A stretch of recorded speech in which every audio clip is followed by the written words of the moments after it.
So an anonymous executive, Cuttino, said Lakers are not beating the Clippers in a series. It's not happening. Agree or disagree?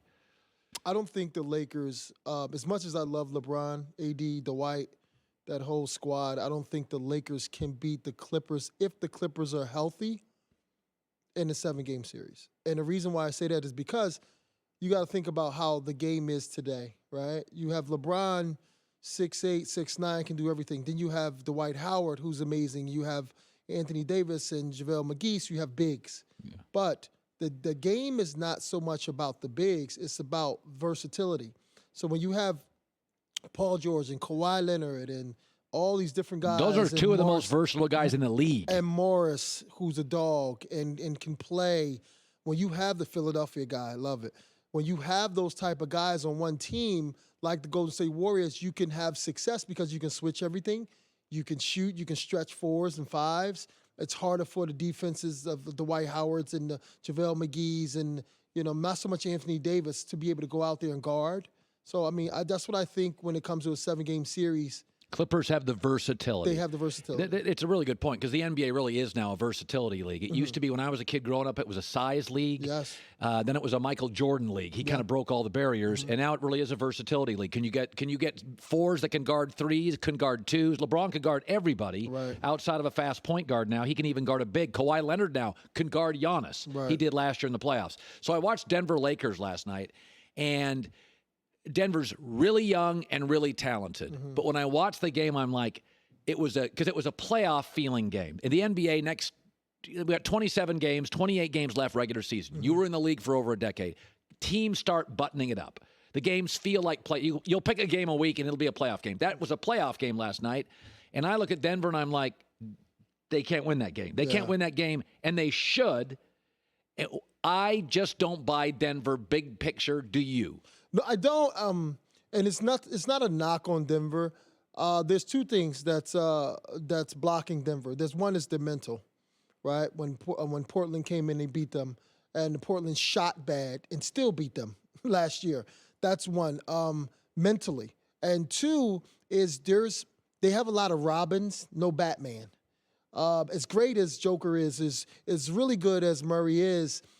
If one of them are struggling last night in the second quarter, it's really hard because to me, Murray's not a true point guard. He's an amazing scorer, right? He's bringing the ball up. Okay, cool. But to me, if he's not scoring, can he get everybody in the game? I don't see that. That's not his nature. That's not his nature. It's not his nature. And then Joker's more of a passive dominant player where he's not.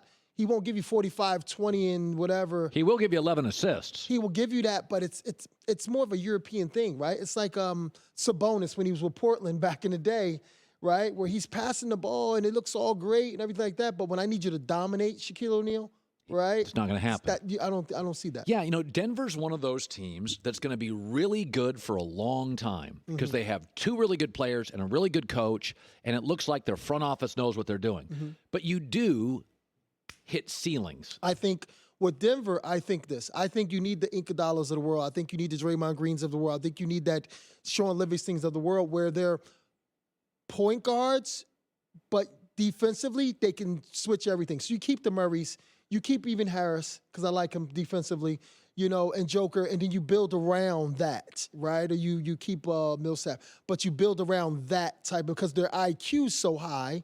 The Iguodala's and the Sean Livingstons and the Draymond Greens of the world that Stephen Curry can exist in a system, right, as great as he is, because he has so many other guys knowing how to play the game. That's right.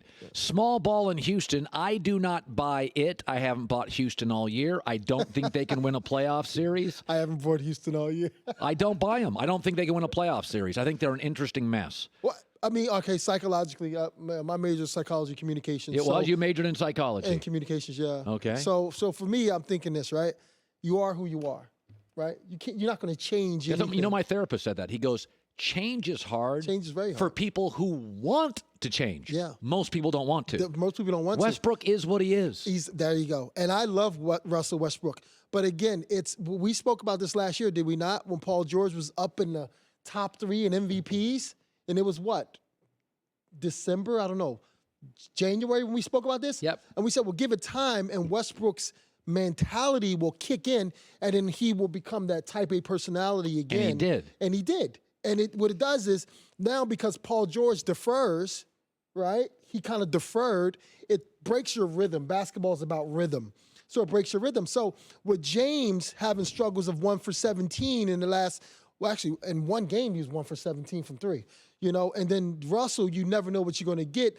You know you're going to get hard work, but you never know you're going to get the consistency of efficiency, right? You don't know you're going to get that. So when it comes to, my opinion, when it comes to May, June, Westbrook's such a competitor, will that personality get in the way of how this small ball will work? It has the last 6 years. Yeah.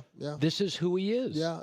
So it's like if you hire an employee and he has a track record of being difficult, he can fool you for a couple years. Exactly. But by year 3, you're like, it's really difficult. Yeah. People show you what they are. They show you what they are. Believe them. And that's what it is. Like, listen, Russell's, he's one of my favorite players. I've known him since his freshman year, actually going into his freshman year of he's college. Streaky. He is what he is. And he plays super hard, but he's what he is, and he takes it personal. And you're supposed to do that. You're supposed to do that, but there's a time where you have to compartmentalize. Thank you. Right? You have to be self-aware. Exactly. I'm hurting my team. Self-aware is the best word. And he doesn't have that. That's It's not that he doesn't have it. It's just that your ego tricks you to say, I can do. Now it's the time for me to do it. Where, if it wasn't working all those other times, but yet I'm being successful during the season, but this is not the season. This is the second season. Yeah. Right? By the way, we know this in the postseason. You don't get to the free throw line. The refs don't get you the calls. Westbrook drives, not a great shooter, looks for the foul call. James, too. Doesn't get it. James, same way. Doesn't get it, and therefore they get frustrated. That's why James and Russell have struggled. You do not get the whistle in the postseason. Well, James is more so, for me, his energy. It dies in the playoffs, right? So you can't keep searching for fouls and things like that. And then when the second round comes around, you may not have that energy you had during the season, because during the season, things are more spaced out. You're not playing the same team for the next 2 weeks. So, the scheme is not the same. So you can get 35 on this team and efficient, and then you get 40 on this team. But it's like a lot of free throws, and it's a lot of stopping, it's a lot of bumping your body. And this is different. Playoffs are different, right? So, hopefully. Doesn't sound like you buy into Houston either. I don't buy into it. And you live there. I love Houston. But you don't buy them. I love, these are two of my favorite guys. But you have the objectivity to not buy them. Well, yeah, I don't think it's not so much as them, but I just think it's the system where it's like offensively uses so much energy, right? When I was with Rick Adelman in Sacramento, I scored 18 points a game, and literally, I didn't even have to do anything. I rarely dribbled the ball. But when I was with the Rockets, I was like this star, and Steve Francis and I was like dunking and passing. It's like, but after the game, I was like, oh my God, I'm so tired. And I only had 25. That's why I hired. Hi, everybody. Thanks for watching. Subscribe here to get the latest from the show. Also, be sure to check out more of the best clips from The Herd, or go watch a few segments from other shows on FS1.